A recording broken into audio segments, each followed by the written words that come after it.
The gentle sway of the wicker chair was almost the only disturbance in the silence of the porch. The afternoon breeze, filled with the salty aroma of the distant sea, caressed his wrinkled face.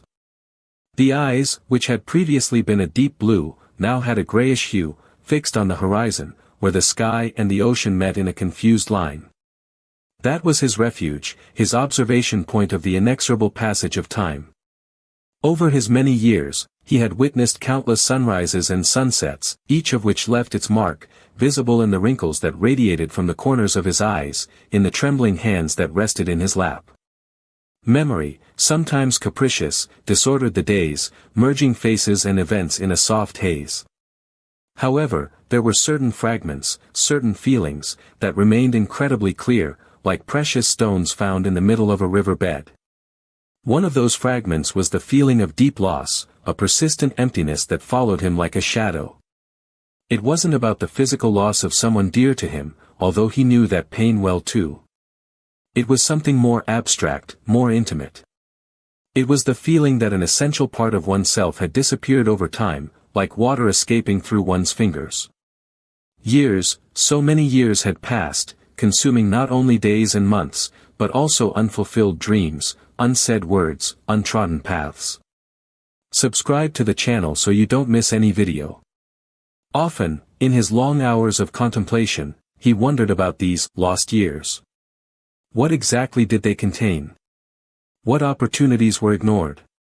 What potentialities were neglected? It was as if there was a younger version of himself, vibrant and full of promise, who somewhere along the way had gone astray, leaving behind a trail of silent regrets. I had read about Carl Jung, the renowned Swiss psychiatrist. His ideas about the collective unconscious, archetypes, and the process of individuation intrigued him deeply. In particular, one phrase resonated in his mind, like the distant echo of a forgotten melody: "Your lost years will return, and you will be shocked." At first the phrase seemed enigmatic, almost paradoxical. How could the lost years return? Time, once past, was irrevocable, a current that never returned to its origin. However, Jung spoke of a return in a psychological sense, of a reconnection with repressed or forgotten parts of the self. The idea scared him and, at the same time, fascinated him. What would this return mean? What memories, what emotions, what aspects of your latent personality could emerge from the depths of your unconscious? And why would that surprise you? Would it be too painful to confront these missing parts? Would it reveal even deeper regrets? Or maybe it brought with it an unexpected understanding, a new perspective on the life he had lived. The sea breeze picked up, bringing with it the distant cry of a seagull. He closed his eyes for a moment, feeling the rough texture of their joined hands. Jung's enigmatic promise hung in the air, charged with mystery and expectation. The lost years, the idea continued to circle in his mind, like an ancient key trying to open a long-sealed door.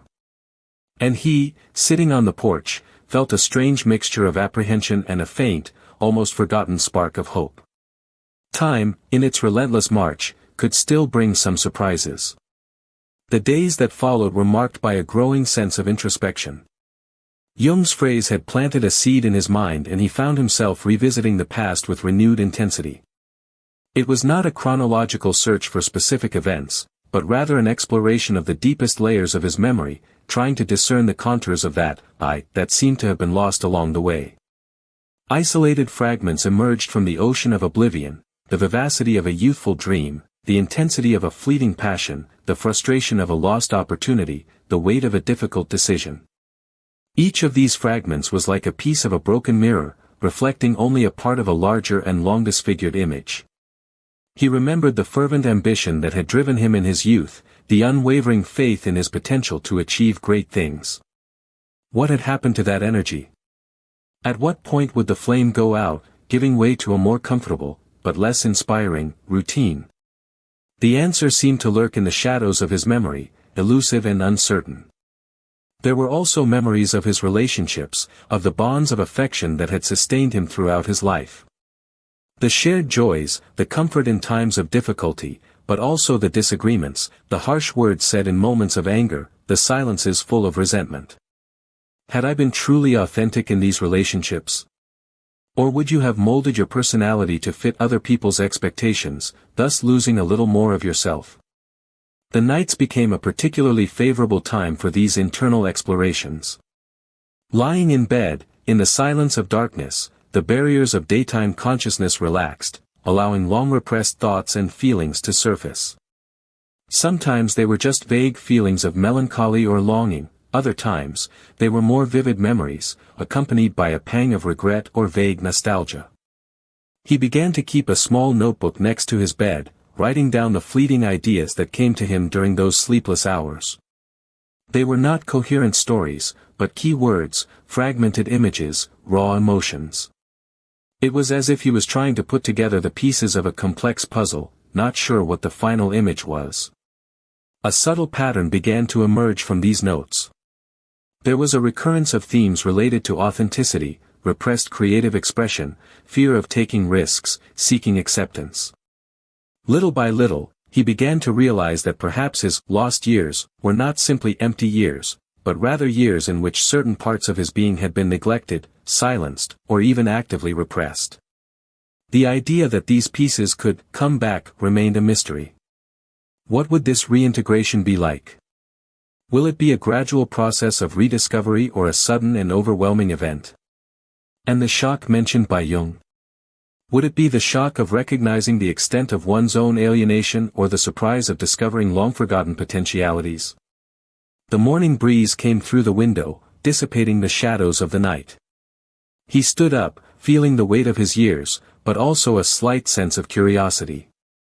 The journey to unravel the mystery of his lost years had begun, and he knew it would not be an easy journey. But there was also a promise implicit in this quest, the possibility of reconnecting with himself on a deeper level, of recovering parts of himself that he didn't even know were lost.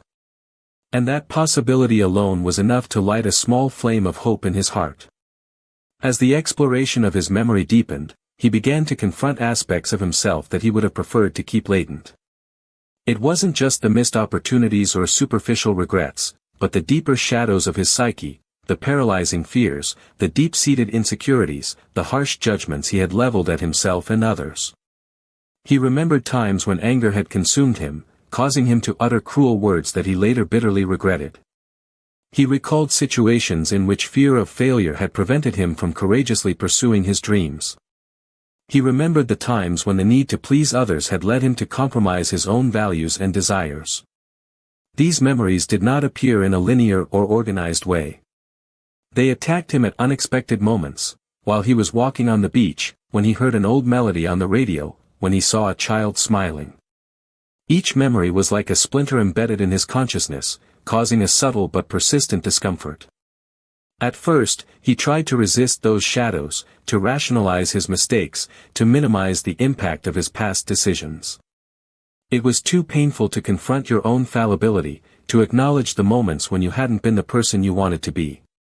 But the insistence of those memories was relentless, as if his unconscious were determined to bring to light everything that had been neglected or repressed. Rereading Jung, he found solace in the idea of the shadow, the part of ourselves that we do not recognize or accept, but that nevertheless influences our behavior and emotions. Jung argued that integrating the shadow was a crucial step in the process of individuation, of becoming a more complete and authentic human being. The idea that these negative aspects were actually integral parts of himself, and not mere flaws that needed to be eliminated, began to change his perspective. Instead of feeling ashamed or guilty about those shadows, he began to look at them with cautious curiosity. What were these repressed parts trying to tell you? What unmet needs did they reveal? What old wounds did they still carry? In one of his deepest moments of introspection, he had a vivid memory of an artistic talent he had abandoned in his youth. He loved to paint and spent hours creating vibrant images that expressed his most intimate feelings. But the pressure to pursue a more practical and respectable career had caused him to store his brushes and canvases in the attic, where they remained for decades, covered in dust and oblivion. The memory of this youthful passion awakened in him a deep feeling of loss. It was not just the loss of time invested, but the loss of an essential form of expression, of a connection with a vital part of oneself. He realized that by neglecting his artistic talent, he had stifled a source of joy and meaning in his life. This revelation was like a ray of light in the darkness. He began to understand that his lost years were not necessarily years of inaction, but rather years in which he had strayed from his true self, prioritizing external expectations over his own wants and needs. The shock mentioned by Jung began to manifest not as an overwhelming trauma, but as a series of small epiphanies, of painful but liberating recognitions. He was beginning to see the consequences of his past choices with disconcerting clarity, but also with a growing sense of possibility. If he had been lost, perhaps he could also be found again. The journey would be long and challenging, but now he had a rudimentary map, drawn by the shadows of his own memory. One sunny afternoon, while flipping through an old photo album, a small postcard fell between the yellowed pages. The image on the front showed a familiar landscape, a small coastal town I hadn't visited in decades. On the back, somewhat faded but still recognizable handwriting contained only a few words, memories, and maybe a reunion. There was no signature, but he knew instinctively who had sent it. It was someone from his distant past, a person who had played an important role in one of those lost years. A whirlwind of emotions washed over him, surprise, curiosity, a slight tremor of apprehension. He hadn't seen this person in so long that the image of his face in his mind was almost a mirage. What would have motivated this sudden contact? And what did that reunion that the postcard suggested mean? Over the next few days, he found himself thinking incessantly about the card. That small piece of paper seemed to carry with it the weight of a forgotten past, the promise of an unexpected turn of events. He remembered the moments he lived with this person, the moments of joy, the challenges faced and also the circumstances that separated them.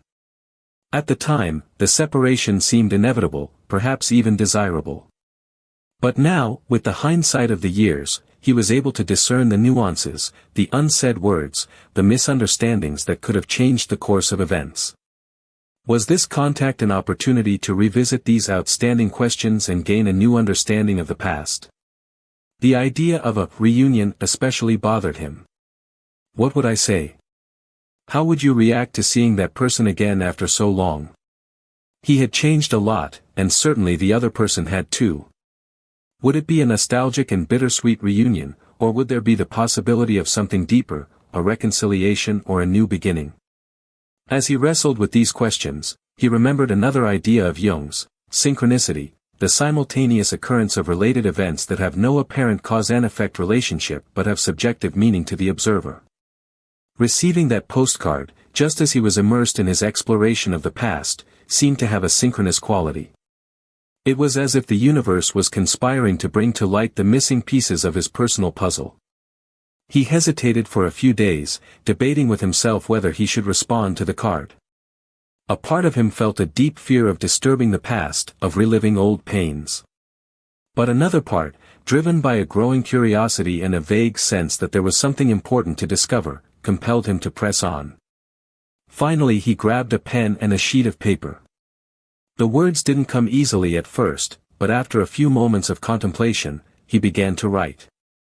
He thanked her for the card, expressed his surprise and curiosity at the suggested meeting. He didn't make promises or raise expectations, but he left the door open for a possible conversation. As he put the card in the mailbox, he felt a strange mix of relief and anxiety. The act of responding was like taking a step into the unknown, with all the uncertainties and possibilities that entailed. He did not know what the future held for him, but he felt that this unexpected call from the past was a sign, an invitation to face his lost years head-on and, perhaps, find in them the keys to a fuller and more meaningful present. He felt that the shock was yet to come, but now he felt a little more prepared to face it.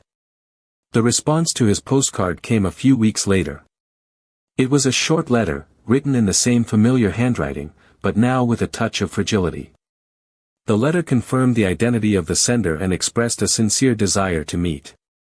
The card marked a specific day and place in the coastal town, a small seaside cafe that they both frequented in their youth. As the date of the meeting approached, a wave of nervousness washed over him. He found himself replaying old conversations in his head, trying to remember forgotten details, imagining what the other person would be like now.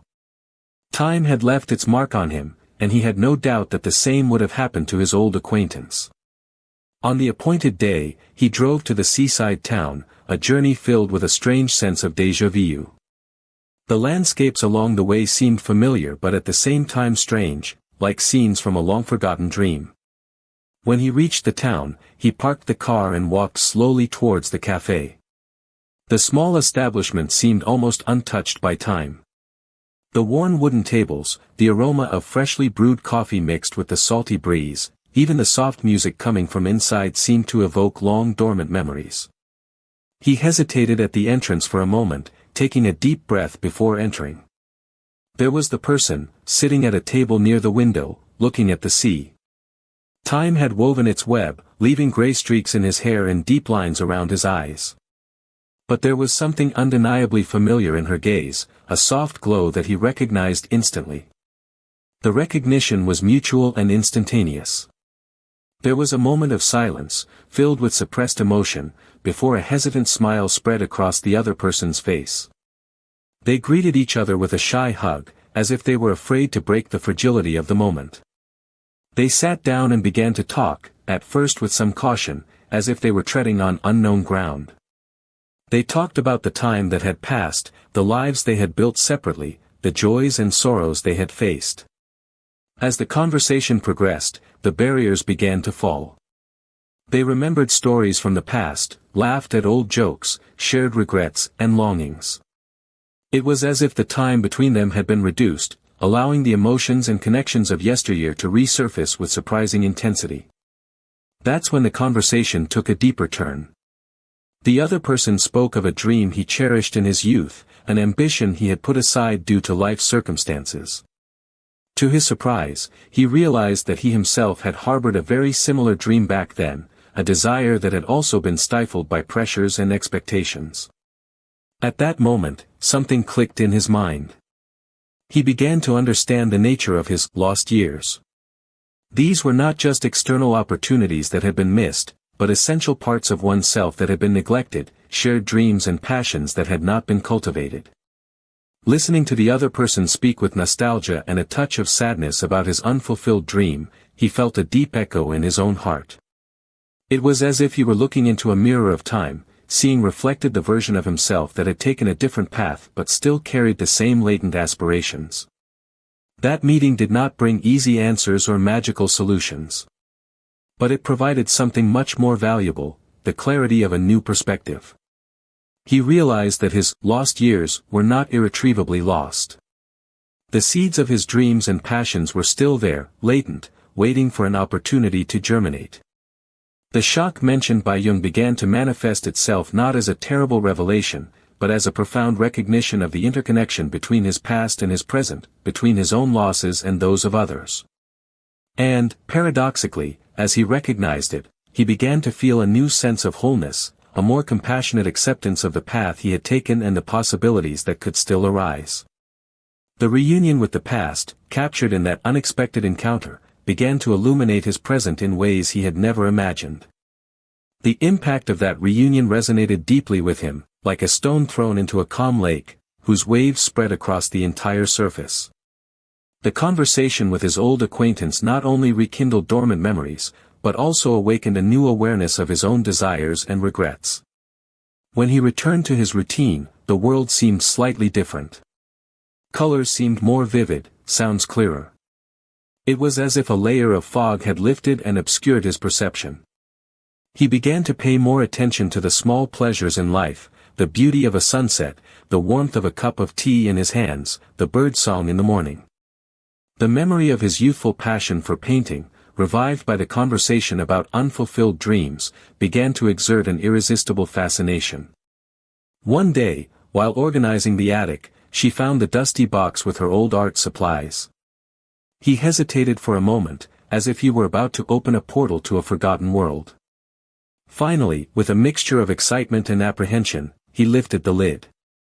The brushes were dry, the paints hardened, but the distinctive smell was still there, immediately evoking the feelings of freedom and creativity I had experienced so many years ago. He carefully cleaned some brushes, bought new paints and a canvas. At first, his hands shook a little, hesitant to resume a practice he had abandoned for so long. But when the first traces of color appeared on the white canvas, a feeling of familiarity and joy began to flow through him. It didn't matter if the result was perfect or not. The simple act of expressing himself through painting was therapeutic, a way to give voice to those parts of himself that had remained silent for so long. He also began to return to other interests that he had neglected over the years, reading poetry, listening to classical music, and taking long walks in nature. Each of these activities was like a reunion with a lost part of himself, a reconnection with the person he had been and who still resided within him. The shock, predicted by Jung, had not been a traumatic event, but rather a series of profound and transformative recognitions. The shock of realizing how far he had distanced himself from his own desires and passions. The impact of recognizing that time, although it had taken away many opportunities, still offered the possibility of rediscovery and growth. The shock, perhaps the most surprising of all, was the realization that the search for the lost years had brought him back to the present, with a new appreciation for the now. He learned that the past could not be erased, but it could be reinterpreted in light of his present experience. Regrets didn't have to be heavy burdens, but valuable lessons to guide you toward a more authentic future. Lost opportunities did not mean a sealed destiny, but rather the possibility of creating new opportunities, based on the wisdom acquired along the way. In his reflections, he understood that Jung's process of individuation was not about becoming a perfect person, but rather about integrating all facets of the self, lights and shadows, successes and failures, gains and losses. His lost years were not an empty period, but an essential part of his path, shaping the person he was at the time. Sitting back on his porch, watching the sunset paint the sky with vibrant hues, he felt an inner peace he hadn't experienced in many years. The gentle sway of the wicker chair now seemed to match the peaceful rhythm of his heart. The eyes, even with the gray tone of time, reflected a renewed inner light, a shine of acceptance and satisfaction. His lost years had returned, not as haunting ghosts of the past, but as soft echoes of unfulfilled potential, as reminders of the richness and complexity of his own history. And to his surprise, the shock had not paralyzed him, but rather awakened him to the beauty and possibilities of the present, allowing him to embrace the remaining time with a new perspective and a lighter heart. The journey to rediscover himself was just beginning. Subscribe to the channel so you don't miss any video. Like and share this video with your friends and family. It can be a way to touch the hearts of other people who can also benefit from this message of hope and self-knowledge. By subscribing, liking and sharing, you become part of a community that values introspection, emotion and the search for a deeper understanding of life. Be sure to turn on notifications to receive notifications every time a new video is posted. Your participation is essential to the growth of our channel and so we can continue to provide you with relevant and exciting content. Until the next video.